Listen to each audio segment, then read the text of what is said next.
नमस्कार साथियों, नियोजित शिक्षकों की सक्षमता परीक्षा के विश्लेषण से एक बात सामने आ रही है और वह है निगेटिव मार्किंग का। जी, सक्षमता परीक्षा में निगेटिव मार्किंग है, आपको भी हम समझाएंगे, पूरा अपडेट कवर करेंगे। वीडियो में आगे बढ़ने से पहले छोटा सा अनुरोध है, अगर आपने हमारे चैनल को अभी तक सब्सक्राइब नहीं किया तो बिहार टीचर न्यूज अपडेट के लिए चैनल को सब्सक्राइब कर लीजिएगा।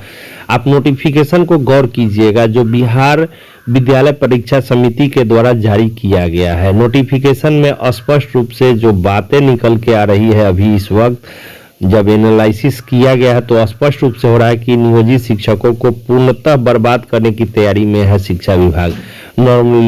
नॉर्मलाइजेशन क्या होता है पूरा समझिए, और एक तरह से सक्षमता परीक्षा में निगेटिव मार्किंग ही है। और यह अपडेट है कि शिक्षकों की सक्षमता परीक्षा ली जानी है और नियमावली के तहत नियोजित शिक्षकों के सभी जो कोटि के शिक्षक हैं उनके लिए नॉर्मलाइजेशन की प्रक्रिया अपनाई गई है।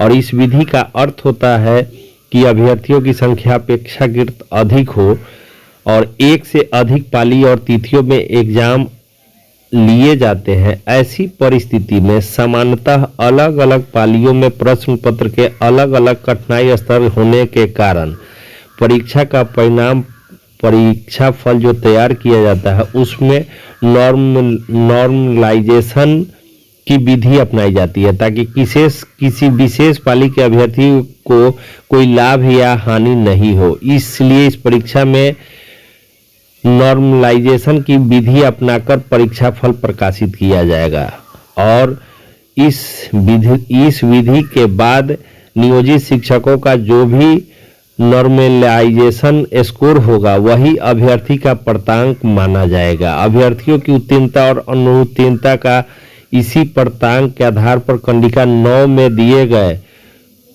रेस स्कोर का गणना किया जाएगा। उदाहरण देखिए, अगर किसी समान श्रेणी के शिक्षक को 150 की परीक्षा में स्कोर 61 है तो नॉर्मलाइजेशन की प्रक्रिया में वह 59.10 ही होगा। तो निर्धारित उत्तीर्णता 150 का 40% का अर्थ हुआ 60% अंक नहीं मिला, जिसके कारण अभ्यर्थी का रिजल्ट जो है अनुत्तीर्ण घोषित किया जाएगा। यह भी परीक्षा में गलत उत्तर नहीं है, लेकिन निगेटिव मार्किंग का भी प्रावधान नहीं है।